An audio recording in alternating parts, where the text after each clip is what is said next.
Hello everybody and welcome to another video.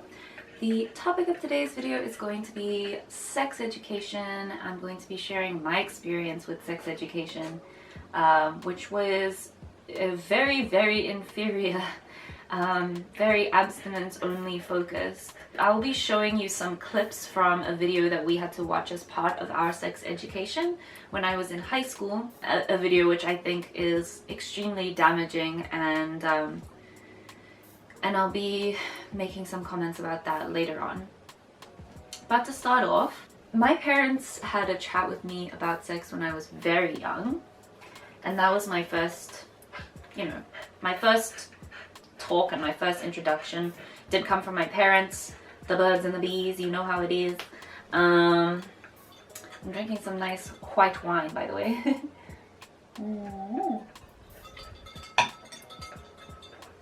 So they got a book, they sat us down, me and my brother, and they read this book through with us, and I remember it, but I also know now that I had no concept of what they were talking about whatsoever. I remember it was very simple cartoon drawings, and I remember it would say things like, the mommy has a special hole between her legs, and I was looking at this picture of like just a very simple cartoon person with like a black round hole in between their legs, and I was like, oh my, what's that? When do I get one? From the way that my parents were acting, I could maybe tell that there was some kind of significance, but I really didn't understand really what I was being shown. In primary school, mostly we were taught the basic biology, basic reproduction, and the only other focus was on menstruation, because this is about the time when people are starting their menstruation cycles. So that was mostly what we were taught, which brings us to high school. Now, a little bit of context about my high school and about schools in South Africa first. So I looked it up, and the South African Constitution actually does permit religious observances at state institutions such as schools. So religious activity in schools is fine, is allowed, as long as it is free and voluntary.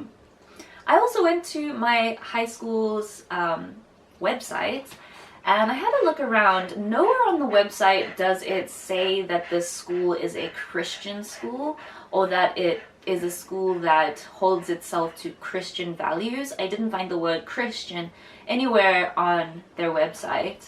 However, my experience at the school was that any and all religious observances that were performed in the school were Christian in nature. Baby, you have to stop panting. My love, you must stop panting. So whenever we had assembly, there would be a Bible reading and a prayer, and it would be a Christian prayer and the Christian Bible. When we had devotions in classes, they would always be Christian Bible, Christian prayer. I'm sure that people of other religions would have been allowed to excuse themselves during these times or not participate, but I think it would have been a couple hoops to jump through. By the way, while I was browsing the website, I did find this picture of the pastor that I was talking about in my the video that I made about my experience with the messed up church that I was in. The pastor from that church is in this picture. And funny enough, his wife, the pastor's wife, was my principal in primary school, and then she moved to this school that I'm talking about later on. She was the principal of the middle school, the senior phase. Right. So, sex education in high school, I would say, was broken up into two categories. So we learned about sex education was taught in biology and life orientation, and I'll talk about life orientation later, but firstly biology.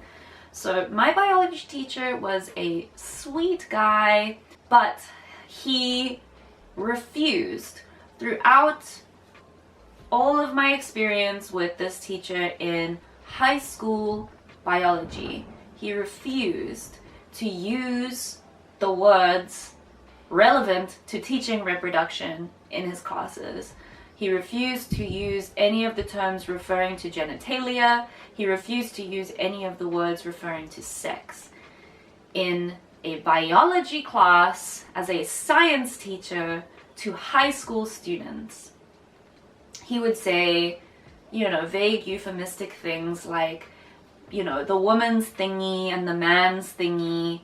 And to refer to sex, he would say things like, when two people shake hands, or when two people play a particular game, things like that. Actually, as like a bit of a personal anecdote, I was in matric grade 12. I was 18 when I first learned that the urethra is its own hole. And if that doesn't tell you what a failure my sex education was, then I don't know what will. But the second half of the sex education was called life orientation. So life orientation is a subject in South Africa that focuses on like just various things that you need to know about life. You'll learn about conflict resolution and different religions and nutritional information about food and how to live a healthy life, different stuff like that. And sex education is a part of life orientation. Now let me interject right here to say a couple of things that I think should be taught in sex education. Students should be taught anatomy, should be taught about sexuality, in other words, not just heterosexual sex education, should be taught about consent, should be taught about sexual pleasure, in my opinion. Should be taught about emotionally healthy sexual relationships, physically safe sexual relationships, contraceptives, hygiene, stuff like that. But the sex education that we received was completely abstinence only. Now, to explain a little bit about what is abstinence only sex education.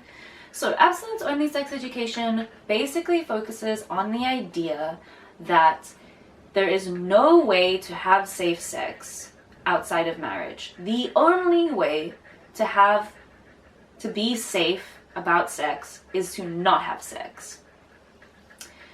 Now that's what it boils down to, but I have to mention that generally abstinence-only education is based in some religion, in my experience, Christian religion.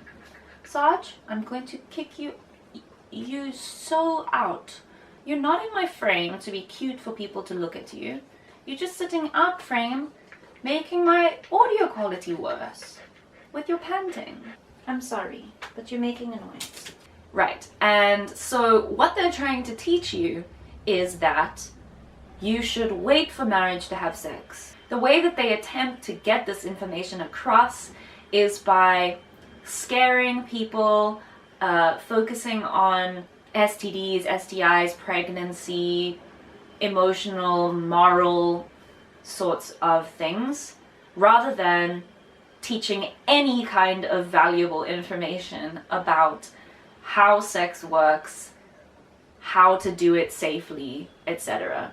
I'll insert a clip here from the very excellent Dr. Lindsay Doe from Sexplanation speaking about abstinence-only education. Why do we call abstinence-only education a type of sex education? That's like telling someone to stay out of a pool and calling it a swim lesson. Why has the US government invested billions of dollars, billions, on programs to promote abstinence when we know that it doesn't work? Most students who receive abstinence education do not abstain. Instead, they're more likely to transmit infections, more likely to have unplanned pregnancies, more likely to start sexual onset earlier, and more likely to feel shame that impacts their sexuality in the future than students who learn how to make decisions. So let's get into my experience. So my life orientation teacher, the teacher who was responsible for my sex education, she was a very nice lady. She was young, she was pretty, the students generally liked her, she was very chilled, very cool. She was also my youth leader at some point at church. She used to do youth programs. She was very Christian, very involved in the church. And it's worth noting at this point that my school had significant issues with pregnancy. I think one year when I was in school, I think we had 6 pregnancies in the school in 1 year out of about 400 students. And we had pregnancies every year. The other thing that I remember about sex education with this teacher was Pam gosh darn Stenzel. Pam Stenzel is a well-known abstinence-only lecturer, and I think that maybe a couple of other I grew up in a conservative Christian small town people might be cringing at the mention of her name. So I'm gonna show you guys some of this person's lecture, and we're just gonna go through some of it together, and I'm gonna explain why I think it was so harmful that we were shown this at school. Not only as part of sex education, but like in lieu of sex education. Now, it is going to be hard to watch. She says a lot of offensive stuff. She's hard to listen to. Her delivery of her speech is extremely annoying, loud, and obnoxious. Syphilis, gonorrhea, herpes, chlamydia, trichomonas, vulvodynia, arthritis, hepatitis B, hepatitis C, HPV, HIV. When I was in high school, we actually had lives. Dating today looks like pseudo-marriages. Kids walking down the I love you. They break up, she's in the bathroom bawling, it's over, he dumped me, I have no boyfriend, what will I do now, I love you? I mean, you could almost turn this into a drinking game. Take a drink every time one of her jokes doesn't land. No one wants to be seen talking to the sex speaker. Can't go on your dates with you, I don't have time. Is that okay, kids, if I'm tough on your parents for a second? And you know who you are, 40-somethings? And I was rude and obnoxious, especially in the 9th grade, which is brain damage year for girls. And we lose our minds. And suing her for stealing your sperm might prove to be a bit difficult. You could try. He's not gonna die, and nothing will fall off.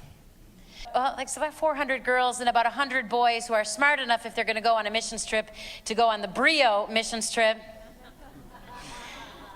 Because the ratio there was about 4 to 1. That's good odds for the boys.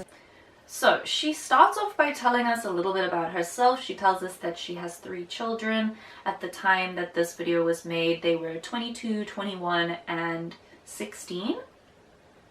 And she mentions them a couple of times during the talk, like here. I've been telling my kids since they were 4 that when they turn 13, I'm putting them in a box, locking it and feeding them through a window till they're 19. Yeah, and she also says that she has traveled around the world doing these lectures. I travel all over the world, speak to about 500,000 students every year live around the world. In the last few years, I've been in Uganda, Kenya, Cairo, London, Dublin, Switzerland, Mexico, Australia, Botswana, South Africa, and then back in New York and Leeds, England. She mentions that her inspiration for doing this talk was her years as working at a crisis pregnancy center, where she learned that pregnant teenagers wish they weren't pregnant. But before I started traveling and speaking full-time, I spent 9 years counseling in crisis pregnancy centers in Chicago and then in Minneapolis, St. Paul. And for 9 years, I would have girls in my office every day saying, Pam, I didn't know. If someone would have told me that this is what was going to happen to me, I would have made a different choice. She goes on to say that she understands that she can't make decisions on anyone else's behalf, that she's only here to inform, but then she moves on to address the parents in the room and says that parents should make strict rules without worrying about if their kids like them or not. I have rules in my house. My husband and I made the rules. It is not a democracy. When you're 43, you can terrorize your own children. That will be your privilege. In my house, 2 rules in my house were this. First rule was no dating at all, period, none until you're 16. Ever. There is no student in this room who is not 16 who should be dating ever, ever, ever. You're brain damaged. This too will pass. Second rule in my house was no single dating at all until graduation from high school. You will date in groups, 4 or more. 16 is my preference. And my generation of parents, and you know who you are far more concerned about being their kid's buddy than the parent. My daughter didn't like me very much in high school. I had news for my teenage daughter. I have friends, and I don't need her. Her rules around dating are obviously very, very strict. She says this, it's so wonderful. That was the rule for my crazy, horrible, conservative Baptist parents. And I am a semi-well-adjusted adult. I survived. Selfawareness.exe is not responding. So she's kind of saying, I can't make any decisions for anyone, but parents, you should be trying to control your children's decisions about sex as much as possible. She also kind of makes it sound like if your kids like you, you're doing something wrong, and if your kids are permanently frustrated and permanently fighting with you, then you know that you're parenting right. Which, I don't know, man, like, there are multiple ways to be a good parent, and sometimes kids and parents get along, and it doesn't make you a bad parent if your kid likes you. Now she starts to get into the meat of the talk, and the kind of conclusion of her entire talk and what her talk is named for is her point that if you have sex outside of marriage, you will pay. If you have sex outside of one permanent, monogamous, and monogamy does not mean one at a time. That means one partner who has only been with you. If you have sex outside of that context, you will pay. Now, I will say right here straight away that there is no mention anywhere in this talk about any kind of non-heterosexual sexual contact. It just does not come up anywhere in this conversation, so I'm just letting you know that now. She then explains that pregnancy should not be one's primary concern when it comes to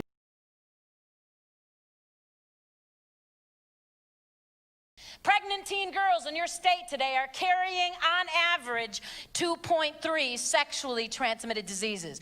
And I understand that having unprotected sex could lead to pregnancy and to acquiring STDs, but why did she need to make it sound like pregnant teenagers are like a bunch of plague rats running around with like a belly full of diseases? But it's not true either. Her statistics are completely made up. I don't know where she got them from. But I found some studies when I looked this up. One study that I found, and I'll link both of these below, the one study that I found looked at 517 pregnant teenagers, and the overall rate for STIs during pregnancy was 17.2%. The second study says that the rate of STIs for adult and teen pregnancies was similar, 21% and 23% respectively.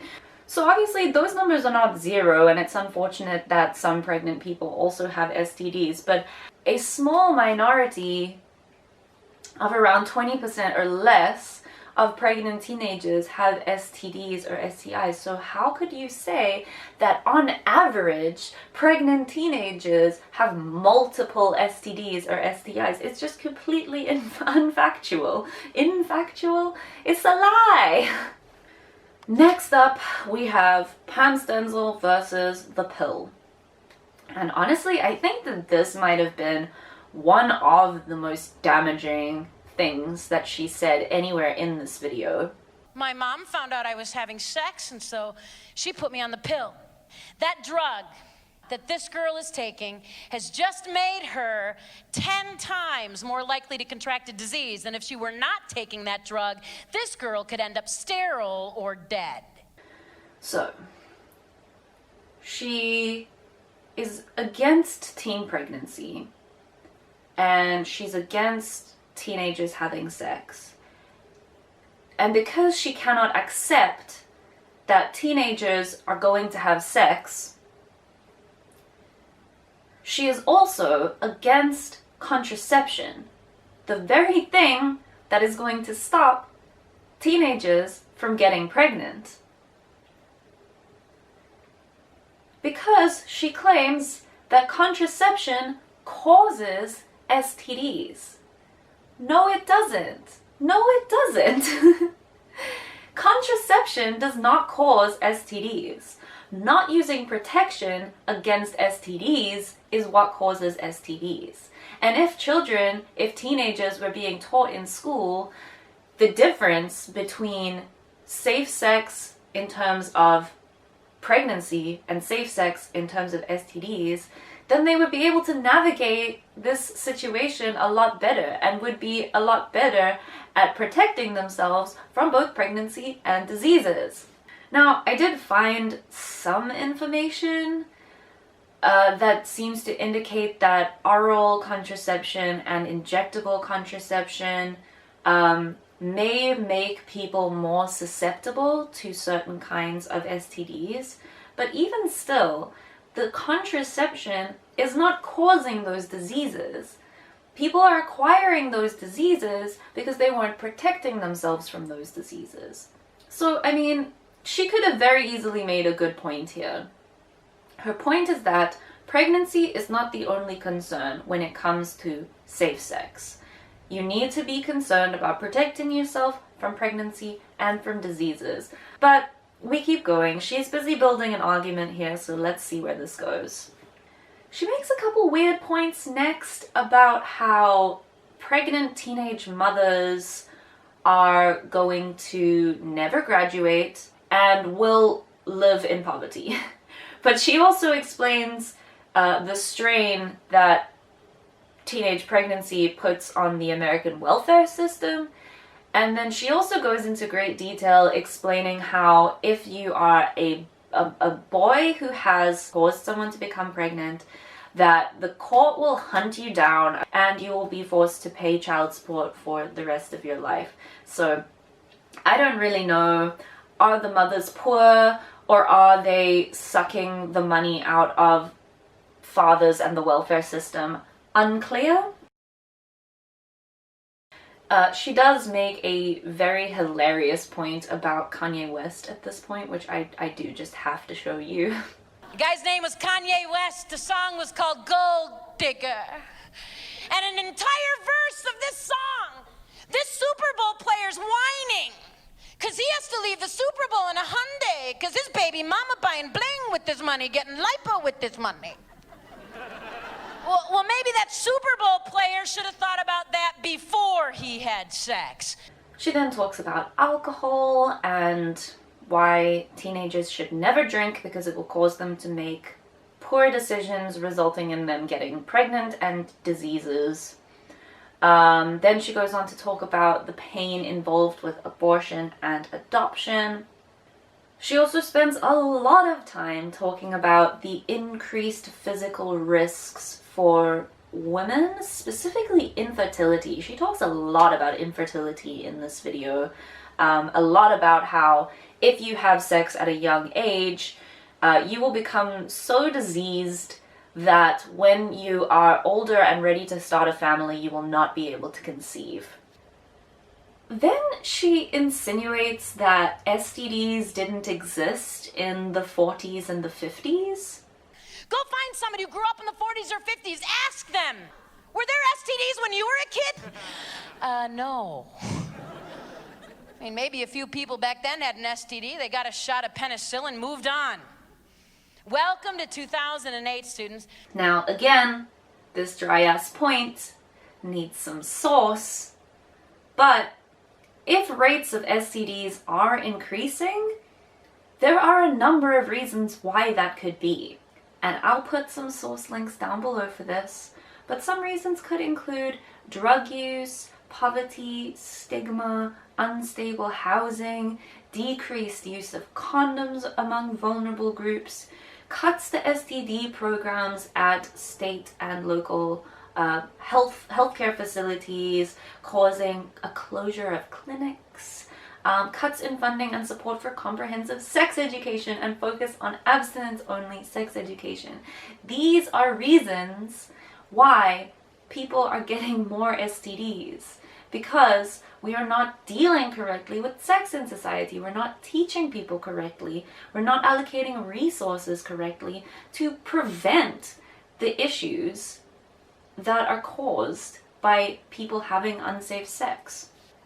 She talks about how a lot of STDs or STIs do not have symptoms that are immediately noticeable, and that you might not know that you have an STD once you have acquired one.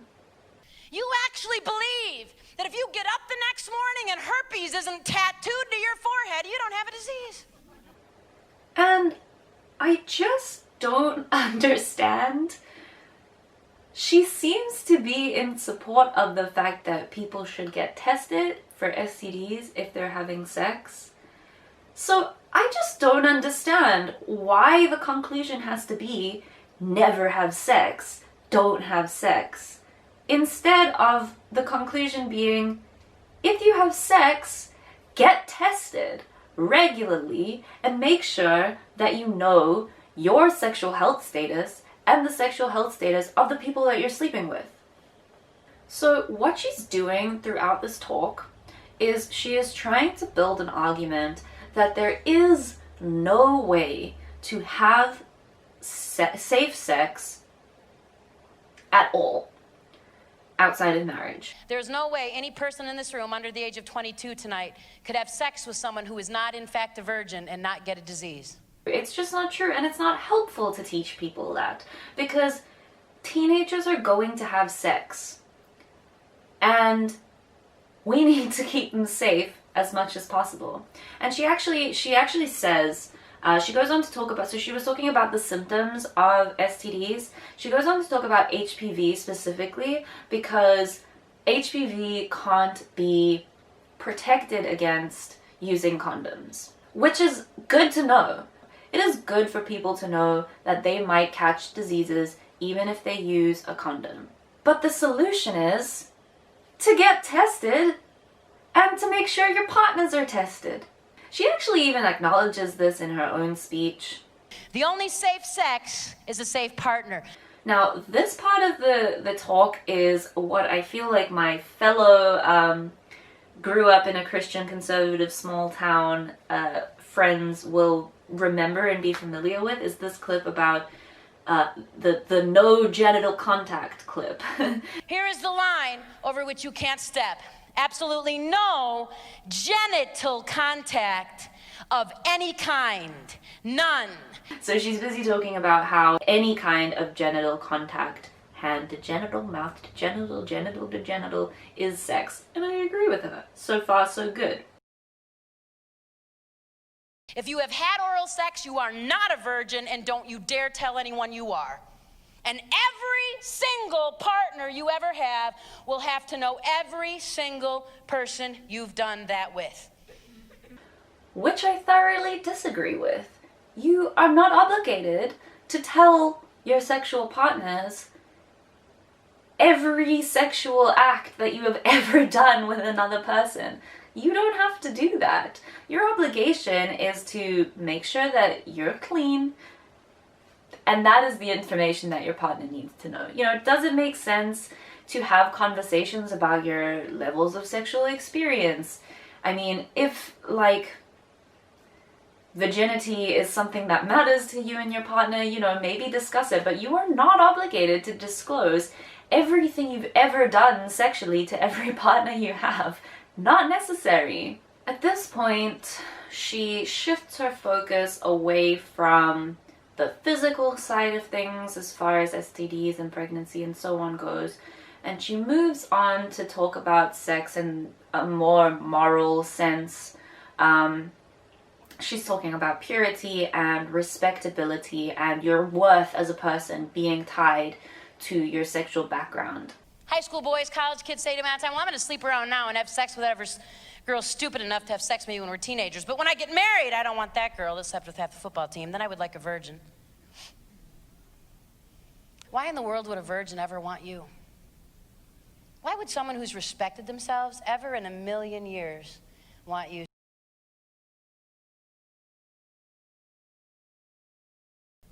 You are going to get exactly what you are. You can sleep around, have sex with all these people, and someday you're going to put a white dress on or a tux on and put a magic ring on your finger, and now you're going to be able to control what you couldn't control before?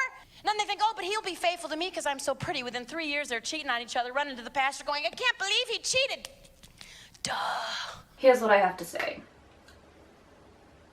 It is not impossible to be respectful to your sexual partners outside of marriage. It is possible to have safe, consensual, enjoyable sexual experiences outside of marriage. And you should not expect to be ill-treated, used, abused, thrown away, as she likes to say, by everyone you sleep with. You deserve to be respected by everyone that you sleep with. If you save yourself for marriage, you are not guaranteed a happy relationship or a respectful partner. If you have sex outside of marriage, you are not guaranteed a disrespectful partner. If you save yourself for marriage, you are not guaranteed that your partner will be faithful to you.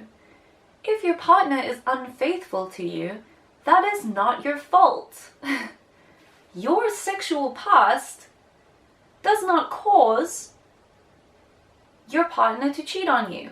If you have premarital sex, you are not inherently a cheater or a disrespectful person or a disrespectful partner. If your partner cheats on you, they are responsible for their own actions and they are to blame for that. Also, there are a lot of factors that affect the likeliness of infidelity occurring in a relationship. And again, I'll put a source down below. This particular source found that men who have had many short-term sexual relationships before they get married are more likely to cheat, but the opposite is true for women. But like I said, there are a lot of different factors. It's not just a one-to-one correspondence. If you have multiple sexual partners, you are a cheater and a player and a disrespectful partner. It's just not true, and it's a messed up expectation to create. People should not expect to be treated badly. Expect the best, expect respect. She also talks in this section about women dressing slutty and what it says about them sexually. And this is one of those girls who's dressing in that manner that's saying to you and every other boy in the county, take me now. Little word of advice, boys, run from this girl, run away. I did not say walk, I said run from her. Girls, the respect and integrity you show yourself and every boy in your circle by the way you dress. She talks about teenagers getting teased for not wanting to have sex, which apparently this is how she thinks that these bullies sound. Kids at school are going, you're not having sex? Everybody, you some freak? You religious freak? You like Star Wars? What's the problem? I don't know what Star Wars has to do with any of this.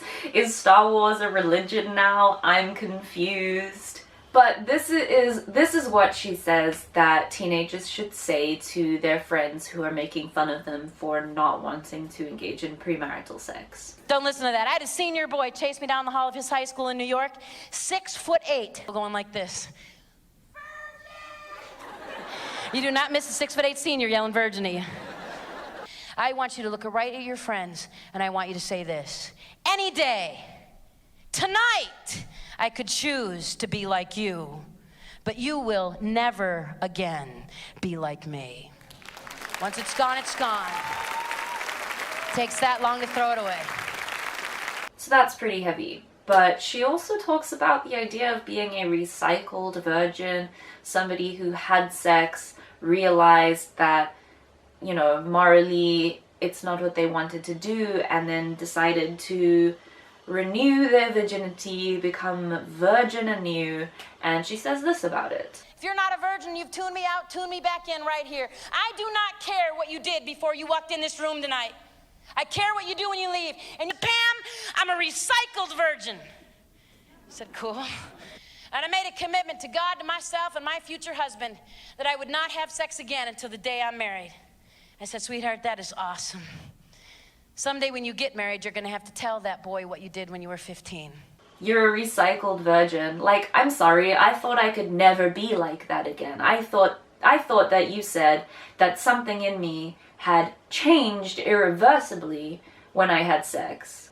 I just think that everyone deserves to be respected for their sexual choices, right? Whether you've chosen to have sex before marriage or whether you haven't. Obviously, it's unfair to make fun of someone for choosing not to have sex, and that shouldn't happen. And likewise, teenagers who choose to have sex, as long as it's legal and consensual and all good in the hood, should be respected for that as well, and should be taught how to do that responsibly. Also, being a virgin, having never had sex before, is not something to be inherently respected. And like I said, just because you have never had sex doesn't mean that you treat women well, that you treat people well, that you treat your partners well. Like, the amount of sex that you've had in your life means nothing about how you treat people. Conclusion time. Pam Stenzel says a lot of things in this video that are true, and a lot of things that are not true. Things that are true. Yes, teenagers should be worried about getting STDs as much as they're worried about getting pregnant. Yes, gender comes into play. Women have to carry a baby and are often saddled with the responsibilities of the baby in a way that men are not. You know, maybe even, yes, it makes sense to wait a while longer to have sex only with people that you know respect you. But the conclusion of all of this does not need to be don't have sex. To try to guilt people, to try to force people into these categorizations, you're a pure virgin, respects other people, respects yourself, respects God. You are a hoe, you hurt people, you use them and throw them away, and it doesn't reflect reality. The conclusion doesn't need to be, if you have sex, you're doing something wrong. If you have sex, you're dirty. If you have sex, you don't respect yourself. If you have sex, you don't respect God, you don't respect your partner, whatever it is. The simple conclusion needs to be, we need to teach people how to have healthy sex. Physically healthy, emotionally healthy. Knowing your sexual health, knowing your status, knowing how to ensure that your partner doesn't have any diseases, stuff like that. That's what we need to be teaching. And I mean, I've seen other clips of Pam Stenzel's speeches, things that didn't come up in this video, but things like the sticky tape analogy, where every time you stick the tape to somebody, the sticking is sex. Every time you stick it to someone, you get less sticky until you can never form a lasting bond. The used car analogy, why would I want to buy the car when I can take it out for a test drive? The idea that you don't deserve to be respected, or that a part of you is damaged by having sex. Sex that is damaging causes damage, but sex does not need to be damaging. So this is a video that I was shown by a teacher at school during sex education, and that still blows my mind to this day. It didn't help. We had hella teen pregnancy at my school. Yeah, this ain't it, chief. Alright, we're done. Thank you for watching this video. If you like it, you can give me a thumbs up. If you want to see more from me, you can hit the subscribe button, and I make new videos pretty much once a week. Leave a comment as well. Let me know what your experience with sex education was like. Let me know if you relate or if you don't. By the way, you can also find me on my Twitch. I tend to stream 4 to 5 days a week on weekdays, starting at about 11 a.m. GMT plus 2 South Africa time. You can find my link for that down below. I'm also on Instagram. I am MiskCore on Instagram, so go follow me over there if you want to. And yeah, thanks a lot for watching, everybody. I appreciate it. I love you, and goodbye.